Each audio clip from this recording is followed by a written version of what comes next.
sel pühapäeval toimub Tartu maraton ja viimastel andmetel on enam kui 5000 inimest minemas rajale, sest eile tuli teade ka selle kohta, et viimased 100 registreerimiskohta oli teil saada. Ma kahtlustan, et neid täna enam ei ole. Me saame seda küsida, sest me Indrek Kelgu Tartu maratoni peakorraldajaga võtame täna ka video otseühenduse. Aga sama tähtis kui see, et sa sõidaksid Tartu maratoni läbi, on see, et sul oleks energiat, et see Tartu maraton läbi sõita. Ja kuidas valmistuda just toitumise poole pealt ja mida tarbida rajal, meil on hea meel tervitada meil nüüd stuudios sporditoitumise spetsialisti Teele Tiit. Tere hommikust! Tere hommikust! Teele, mis peaks juba praegu Tartu maratonile mineja sööma?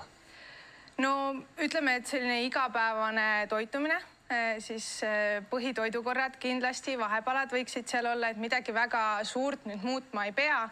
Et tegelikult me ei saagi ka väga palju enam teha selle mõne järele jäänud päevaga nii-öelda.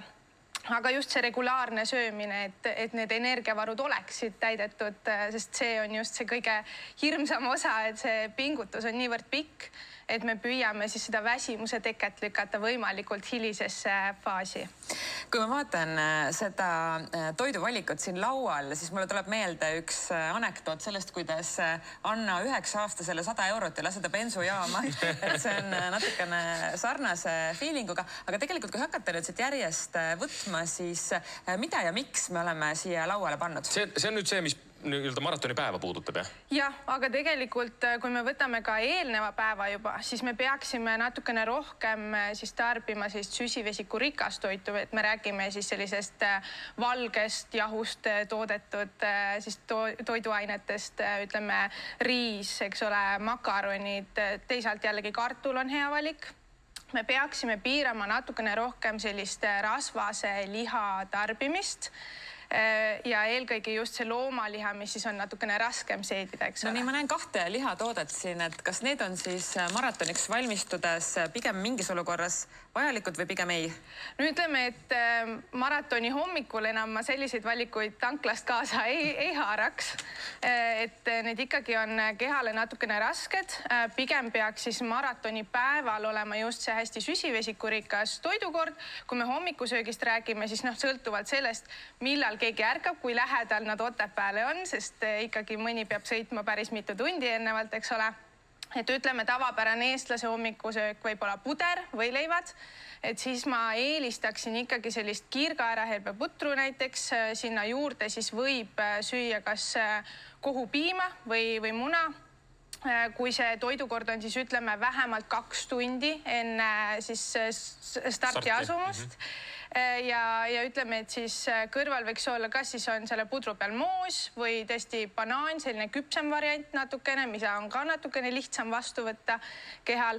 Et see peaks olema võrdlemisi süsivesikute põhine. Teistpidi näiteks ka saimoosiga, et kellel on rohkem ärevust ja ei suuda väga palju hommikuti süüa, siis pigem minna sellise tihedama toidu peale või ütleme kas või smuuti. Et kui Kristjan pabistab enne maratoni, siis moosisai aitab teda või? Tegelikult küll, jah. Jaa, kusjuures pigem ma pean ausalt ütles tunnistama, et minul on olnud probleem maratoni joostes sellega, et need algavad nii vara, need stardid on nii vara, et süüa see 2 tundi enne tõusta umbes kell 5 üles ja putru hakata sööma, see on nagu palju keerulisem.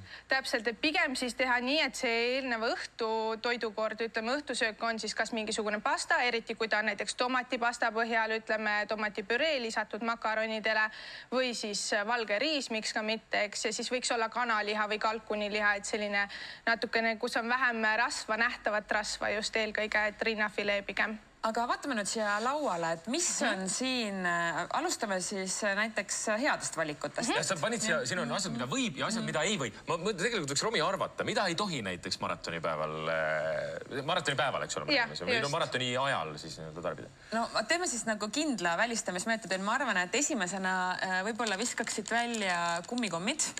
Tegelikult ei ole. Ei ole nii. Päris ausalt, see on üks põhjus, miks sporti teha, Romi. Kummikommi saab süüa. Ja need mina võtaksin kaasa. Aga sa põhjendad ka miks? Jaa, sest nad on hästi süsivesikurikkad, see suhkur on seal hästi lihtne, mis tähendab, et see imendub kiiresti. Nüüd teistpidi, kui see suhkru hulk on väga suur, mida me korraga tarbime, siis seedimis või ütleme seedetraktis võib tekkida natukene probleeme, nii et kui me veega nii-öelda alla selle loputame, siis tegelikult on see ka lihtsamini omastatav. Nii et need on iseenesest head valikud, et kui me võrdleme näiteks ka selle spordikeeliga, siis eesmärk on suhteliselt sarnane. See konkreetne keel on nüüd isotoonilise iseloomuga, mida me siis kuuleme ka spordijookide puhul, et isotooniline tähendab seda, et see ka imendub seedetraktis kiiremini. Üldjuhul need, mis on väga suure suhkrusisaldusega, on siis hüpertoonilised.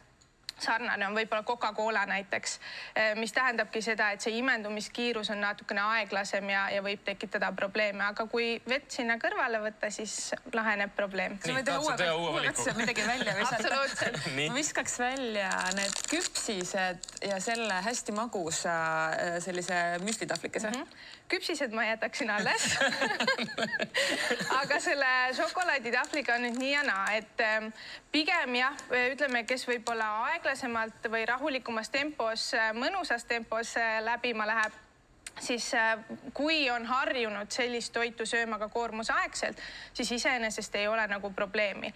Aga jällegi see kiire süsivesik on see küpsis seal, et see marmelaad, see küpsis iseenesest on see, mida saaks siis kiiresti energiataseme tõstmiseks tarbida. Tahad sa veel proovida? Ei, ma ei taha, mul on vahepeal tekkinud uudisima hoopis selle müstilise paki osas, mis on siin, asi, mida võib-olla tavainimene kohe ei hoomagi, et mis, see on selline väga raske, see on vähemalt vist pool kilo.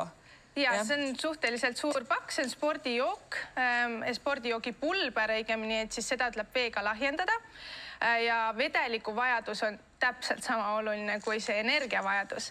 Et kui me jääme vedeliku puudusesse, siis tegelikult sellise 3–5% vedeliku kadu keha massist juba viib meid 10–15% sooritusvõime siis halvenemiseni. Nüüd see tableti kujul siin, see ei sisalda nii palju suhkrut, aga inimesed, kes siis väga tugevat pingutust ei tee ja ei talu võib-olla väga sellist magusat jooki, siis ta natukene, seal on vähemalt elektrolüüdid, mis aitavad siis vedeliku tasakaalu hoida. Ja ta siis teistpidi aitab natukene tasakaalustada seda. Aga spordijoogi puhul, mis selle konkreetse tootja puhul on lihtne, et kui me räägime tõesti nendest, kes lähevad saavutuse peale välja, siis sellise pikaajalise pingutuse, mis on vähemalt 2 tundi pikk, võiks olla see süsivesikute hulk, mida me tunnis tarbime 60 grammi vähemalt.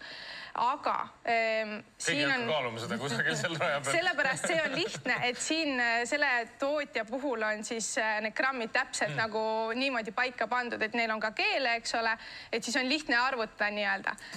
Aga teistpidi jällegi ütleme siis, et kuna soolestik ei pruugi suuta seda kogust vastu võtta, siis võistlusstrateegiaid tuleb ikkagi katsetada treeningul ja ma loodan, et täna või homme, kes siis teeb veel viimase sellise kiirendustreeningu, olgu ta siis tempotreening või intervalltreening, saavad siis proovida oma tooteid, et kuidas keha neile reageerib just sellise pingutuse käigus. No kõrvalt vaadates, ma ei ole küll ise maratoni kunagi läbinud, aga kui ma nii palju neid kummikomme ja küpsisid ära oleks, mul oleks süda pahaks, et ma tahaks, et seal raja ääres oleks mingi hapukurgipunkt või ma ei tea. Just, ja tegelikult toitlustuspunktid on olemas, eks, et seda kõike kindlasti ei pea kaasa võtma.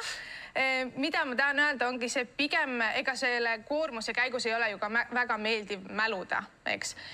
Aga need pausid pigem tuleks võtta, sest see, kui sa arvad, et toitlustuspunktist kihutad kiiresti mööda ja siis saad mõne nii-öelda konkurendi ära noppida, et hiljem võib see valusalt kätte maksta. Nii et sellepärast natukese haaval toitlustuspunktides on banaanid, väga hea süsivesikurikas allikas, seal on ka joogid, eks ole, kas siis vee või vesi, spordijook, tee, mida pakutakse, või siis teistpidi on seal ka saiakukkel, jällegi see kiire süsivesik ja tõesti, et kui tunnete, et on selline see soolase vajadus, siis see hapukurk ja leib ja sool on seal ju ka olemas alati. Nii et kokkuvõttes teile praegu siis, kes lähevad nüüd Tartu maratonile, on ennast kirja pannud praegu siis süsivesikuid ikkagi tarbida eelkõige, ehk siis pasta, riis ja nii edasi, mingid kana kõrvale sinna, nii-öelda karbolõudida, nagu öeldakse. Ja siis võistluspäeval juba siis võtta, visata. Üldiselt teeninduspunktides nagu kõik vajalik olemas, aga kui peaks nagu tekkima siis mingisugune batoon visata omale kuhugi. Ja ütleme, et need, kes siis ikkagi lähevad kiirema tulemuse peale, et siis pigem just sellised, kus on peamiselt süsivesikud võimalikult vähe kiudaineid, valku ja rasva, aga need, kes lähevad siis rohkem nautima, et siis võivad need toorbatoonid, mis siin ka on, võivad sobida.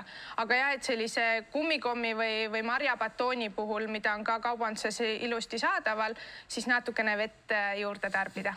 suur aitäh teile, need olid siis soovitused sportlastele ja maratooneritele toitumiseks võistlemise eel. Meie telehommik läheb aga nüüd džässi lainele.